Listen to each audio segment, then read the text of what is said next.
Episode തുടങ്ങുമ്പോൾ കാണിക്കുന്നത് ശാരദയാണെങ്കിൽ ജയപാലിനെ വിളിച്ചിട്ട് ഗംഗയുടെ വിവാഹാലോചനയുടെ കാര്യങ്ങളൊക്കെ സംസാരിക്കുന്നതാണ് കേട്ടോ. ജയപാലാണെങ്കിൽ ആദ്യം ശാരദയുടെ കാളാന്ന് അറിയുമ്പോൾ അത് എടുക്കണോ വേണ്ടതെന്ന് സംശയിച്ച് നിൽക്കുകയാണ്. എന്നിട്ട് എടുത്തിട്ട് എപ്പോഴത്തേം പോലെ തന്നെ കുറേ ജാട വർത്താനമൊക്കെ പറയുന്നുണ്ട് കേട്ടോ.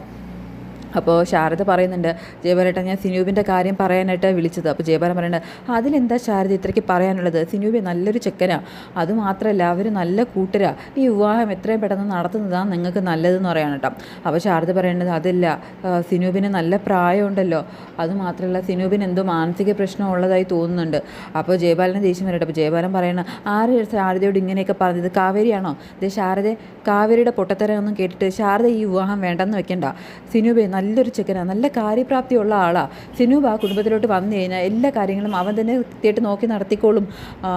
നീ വെറുതെ പിള്ളേരുടെ പറയുന്നൊന്നും കേട്ടിട്ട് തീരുമാനം എടുക്കല്ലേ ശാരദ എന്നൊക്കെ പറയാം കേട്ടോ. അപ്പോൾ ശാരദയ്ക്കാണെങ്കിൽ ജയബാലനെ എതിർട്ടൊന്നും പറയാൻ പറ്റില്ല. അങ്ങനെ ശാരദയാണെങ്കിൽ ശരി ജയബാലേട്ടൻ ഞാൻ ഒന്നുകൂടി ഒന്ന് ആലോചിക്കട്ടെ എന്ന് പറഞ്ഞിട്ട് കാള് വയ്ക്കണം. അപ്പോൾ അങ്ങോട്ടേക്ക് യമുന വരുന്നുണ്ട് കേട്ടോ. അങ്ങനെ യമുനയാണെങ്കിൽ ശാരദയുടെ തീരുമാനം എന്തായി എന്നൊക്കെ ചോദിക്കുകയാണ്. അപ്പോൾ ശാരദ പറയുന്നുണ്ട്, സിനൂബിൻ്റെ കാര്യം പറയാൻ തന്നെയാണ് ഞാൻ ജയബാലേട്ടനെ വിളിക്കുന്നത്. അപ്പോൾ ജയബാലേട്ടൻ പറയുന്നുണ്ട് സിനൂബ് നല്ല പയ്യനാണ്. അപ്പോൾ യമുനയ്ക്ക് ഒരല്പം പുച്ഛഭാവത്തോടു കൂടി ചോദിക്കുകയാണ്, പയ്യനോ? ആര്? അയാളോ? എൻ്റെ അമ്മ കണ്ണിന് കാഴ്ചയുള്ള ആരെങ്കിലും പറയുമോ അയാൾ പയ്യനാണെന്ന്? നല്ല പ്രായമില്ലേ അയാൾക്ക്? അയാളെ പോലെ ഒരാൾക്ക് വേണോ നമ്മളെ ഗംഗേച്ചി കെട്ടിച്ചു കൊടുക്കാനായിട്ട്? അപ്പോൾ ശാരദ പറയാണ്, അത് പിന്നെ ജയബാലേട്ടനെ പോലെ ഒരാൾ കൊണ്ടുവന്ന ആലോചന നമ്മൾ എങ്ങനെയാണ് മോളെ വേണ്ടെന്ന് പറയുന്നത്? അപ്പോൾ അതൊക്കെ കേൾക്കുമ്പോൾ യമുനയ്ക്ക് നല്ല ദേഷ്യവും സങ്കടമൊക്കെ വരുന്നുണ്ട് കേട്ടോ. എൻ്റെ അമ്മേ, നമ്മുടെ ഗംഗേച്ചിക്ക് പറ്റിയ ആലോചന വരുമ്പോൾ നടത്തിയാൽ പോരെ?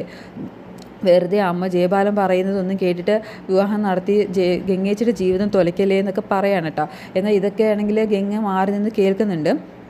അങ്ങനെ യമുനയാണെങ്കിൽ ശാരദയോട് ഉറപ്പിച്ച് പറയാം കേട്ടോ, ഈ വിവാഹം ഇവിടെ ആർക്കും ഇഷ്ടമല്ല, ഞങ്ങൾ ആരും സമ്മതിക്കത്തില്ല ഇത് നടത്താനായിട്ട് എന്ന് പറഞ്ഞിട്ട് യമുന അവിടെ നിന്ന് എണീറ്റ് പോവുകയാണ്.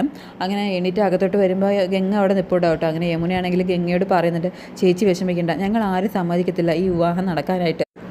അപ്പോൾ ഒരല്പം സങ്കടത്തോടുകൂടി ഗംഗ പറയാണ്, വേണ്ട മോളെ, അമ്മ തീരുമാനിക്കുന്നത് എന്തായാലും അത് നടന്നോട്ടെ, എനിക്ക് സങ്കടമൊന്നുമില്ല, നിങ്ങൾ ആരും എതിർക്കണ്ടെന്ന് പറഞ്ഞിട്ട് ഗംഗയാണെങ്കിൽ അകത്തേക്ക് കയറി പോവുകയാണ് കേട്ടോ. ഇത് കഴിഞ്ഞിട്ട് കാവേരിയെ കാണിക്കുകയാണ്. കാവേരി ആണെങ്കിൽ നിളയെ പഠിപ്പിച്ചുകൊണ്ടിരിക്കുകയാണ് കേട്ടോ അങ്ങോട്ടേക്ക്. അപ്പോൾ യമുന വരുന്നുണ്ട്.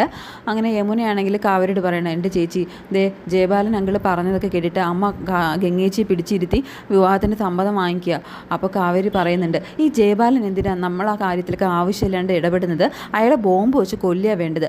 അയാളോട് ആരെങ്കിലും ചോദിച്ചോ വിവാഹം നടത്തി തരാനായിട്ട്? അപ്പോൾ യമുന പറയാണ്, ഗംഗേച്ചിക്ക് ഇഷ്ടമുണ്ടായിട്ടല്ല, അമ്മയുടെ സങ്കടം സഹിക്കാൻ വേണ്ടിയിട്ടോ. ഗംഗേച്ചി ആണെങ്കിൽ നമുക്കൊക്കെ വേണ്ടിയിട്ടാണ് വിവാഹത്തിന് സമ്മതിച്ചതെന്ന് പറയാം കേട്ടോ. അപ്പോൾ കാവേരി പറയാണ്, നായകൻ വന്ന് നായികയെ വിവാഹം കഴിച്ചിട്ട് നായികയുടെ അനിയത്തിമാരെയൊക്കെ രക്ഷിക്കാനായി ഇതെന്താ സിനിമയാണോ? അല്ലെങ്കിൽ തന്നെ ഇവിടെ ഇപ്പോൾ അങ്ങനെ ഒരു നായകൻ്റെ സഹായം ആർക്കും ആവശ്യമില്ല, എനിക്കെന്തായാലും ആവശ്യമില്ലെന്ന് പറയാം കേട്ടോ. അപ്പോൾ യമുന പറയണം, എനിക്കും ആവശ്യമില്ല ചേച്ചി, എനിക്ക് IAS എടുത്ത് സ്വന്തമായിട്ടൊരു ജോലിയൊക്കെ നേടി അതിന് ശേഷം മതി വിവാഹമെന്ന് ഞാൻ തീരുമാനിച്ചിട്ടുണ്ട്. അപ്പോൾ കാവേരി പറയാണ്, പിന്നെ നമ്മുടെ നിളമോളുടെ കാര്യം, അവൾക്ക് വിവാഹപ്രായം എത്താൻ ഇനി ഒരുപാട് കാലം കിടപ്പില്ലേ, അന്ന് നമുക്ക് ഈ വീട് സ്ഥലമൊക്കെ ഉണ്ടല്ലോ. അപ്പോൾ യമുന പറയണ, എന്തൊക്കെ ഉണ്ടെങ്കിലും ഇല്ലെങ്കിലും ഗംഗേച്ചിക്ക് ഇങ്ങനൊരു വിവാഹം വേണ്ട ചേച്ചി. അപ്പോൾ നിളമോൾ പറയണ, പക്ഷേ ആരൊക്കെ എതിർത്താലും ഇല്ലെങ്കിലും ഈ വിവാഹം നടക്കുന്ന എനിക്ക് തോന്നണത്. അപ്പോൾ കാവേരി പറയണ, ഇല്ല, നമ്മളെല്ലാവരും ഒരുമിച്ച് നിന്നാലേ ഈ വിവാഹം നടക്കത്തില്ല. അപ്പോൾ യമുനയാണെങ്കിൽ അത് എങ്ങനെയും ചോദിക്കുന്നുണ്ട് കേട്ടോ. അപ്പോൾ കാവേരി ആണെങ്കിൽ പറഞ്ഞു കൊടുക്കുകയാണ്, ഇനി എന്തൊക്കെയാണ് വേണ്ടത്, അമ്മയോട് എങ്ങനെയൊക്കെ പെരുമാറണം, എങ്ങനെയൊക്കെ സംസാരിക്കണമെന്നൊക്കെ യമുനയ്ക്കും നിളയ്ക്കും പഠിപ്പിച്ചു കൊടുക്കുകയാണ് കേട്ടോ. അങ്ങനെ നിളയും യമുനയും കൂടിയിട്ട് കാവേരി കൈ കൊടുത്ത് സെറ്റ് ആവുകയാണ്. ഇതേ സമയത്ത് രാത്രിയിൽ വിനീതിനെ കാണിക്കുന്നുണ്ട് കേട്ടോ. വിനീതാണെങ്കിൽ ഗംഗയെ ഓർത്തിട്ട് വിഷമിച്ചിരിക്കുകയാണ്. അപ്പോൾ അങ്ങോട്ടേക്ക് സുജാത വരുന്നുണ്ട് കേട്ടോ. എന്നിട്ട് സുജാതയാണെങ്കിൽ വിനീതിനെ ഭക്ഷണം കഴിക്കാൻ വിളിക്കുകയാണ്. അപ്പോൾ വിനീത് പറയുന്നുണ്ട്, എനിക്ക് വേണ്ടമ്മേ, എനിക്ക് വിശക്കുന്നില്ല എന്ന് പറയാം. അപ്പോൾ സുജാത വീണ്ടും വിളിക്കുകയാണ് കേട്ടോ, എൻ്റെ മോനെ നീ ഇങ്ങനെ വിശന്നിരിക്കില്ലേ, നിനക്ക് ഇഷ്ടമുള്ള ഭക്ഷണമായിരുന്നു വച്ചേക്കുന്നത്, നീ വന്നേ നമുക്ക് ഒരുമിച്ചിരുന്ന് ഭക്ഷണം കഴിക്കാം. അപ്പോൾ വിനീതിനാണെങ്കിൽ ദേഷ്യം വരുന്നുണ്ട്, അമ്മയോടല്ല ഞാൻ പറഞ്ഞത് എനിക്ക് ഭക്ഷണം വേണ്ടെന്ന്, പിന്നെ എന്തിനാ അമ്മ എന്നെ ഇങ്ങനെ ശല്യം ചെയ്യുന്നത്? അപ്പോൾ സുജാതയ്ക്കാണെങ്കിൽ കാര്യം മനസ്സിലാവുന്നുണ്ട്. അപ്പോൾ സുജാത ചോദിക്കുകയാണ്, ഗംഗയുടെ വിവാഹാലോചനയെക്കുറിച്ച് അറിഞ്ഞിട്ടാണോടാ നീ ഇങ്ങനെ വിഷമിച്ചിരിക്കുന്നത്? അപ്പോൾ വിനീതാണെങ്കിൽ സുജാതയെ ഒന്ന് സങ്കടത്തോടെ നോക്കുന്നുണ്ട് കേട്ടോ. അപ്പോൾ സുജാത പറയണം, എടാ നീ ഇങ്ങനെ വിഷമിച്ചിരുത്തേണ്ട എന്താ കാര്യം? നിന്നെപ്പോലെ തന്നെ ഗംഗ ഈ വീട്ടിലെ മരുമകളാകണമെന്നായിരുന്നു ഞാനും ആഗ്രഹിച്ചിരുന്നത്. അരവിന്ദേട്ടൻ ഉണ്ടായിരുന്നപ്പോൾ നമ്മൾ അതിന് താല്പര്യം പ്രകടിപ്പിച്ചതാണല്ലോ. അപ്പോൾ അവർക്കത് സമ്മതമല്ല. പിന്നീട് അരവിന്ദേട്ടൻ മരിച്ച് വീട് സ്ഥലവും നഷ്ടപ്പെട്ടപ്പോൾ അവരുടെ ഗതികേട് കൊണ്ട് അവരിവിടെ വന്ന് കുറച്ച് നാൾ താമസിച്ചത്. വീട് തിരിച്ചു കിട്ടിയപ്പോൾ അവരങ്ങോട്ടേക്ക് മാറി.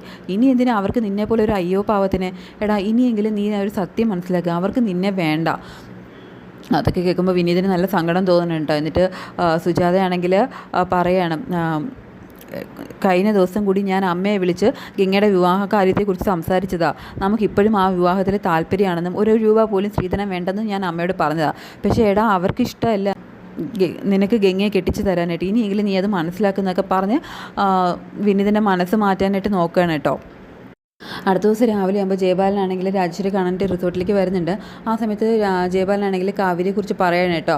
അന്ന് ഞാനായിരുന്നു അവൾക്ക് രക്ഷകനെങ്കിൽ ഇപ്പം നീയാണ് അവൾക്ക് രക്ഷകയുടെ സ്ഥാനത്ത് നിൽക്കുന്നത്. നിൻ്റെ ഇവിടുത്തെ ജോലിയാണ് അവളുടെ ബലം, അത് നല്ലതല്ല എന്നൊക്കെ പറയാം. അപ്പോൾ രാജേശ്വരി പറയണം, ജയബാലേട്ടന് കാവേരിയുമായിട്ട് എന്താ ശത്രുത എന്ന് എനിക്കറിയത്തില്ല, പക്ഷേ നാട്ടുകാർ മുഴുവൻ ഇപ്പോൾ ഇതേക്കുറിച്ച് പറയുന്നുണ്ട്. അപ്പോൾ ജയബാലനാണെങ്കിൽ കാവേരി ഹോം സ്റ്റേ നടത്തുന്ന കാര്യമൊക്കെ രാജേശ്വരി അറിയിക്കണം കേട്ടോ. പക്ഷേ രാജേശ്വരി ആണെങ്കിൽ തിരിച്ച് പറയണം, ജയബാലേട്ട, എനിക്ക് അറിയാത്തതല്ലല്ലോ എൻ്റെ ഏട്ടന് ഒരു ശത്രു ഉണ്ടായാൽ അവരെ നശിപ്പിക്കാൻ ഏട്ടൻ ഏത് വഴിയും സ്വീകരിക്കും, ഏതറ്റം വരെയും പോവും.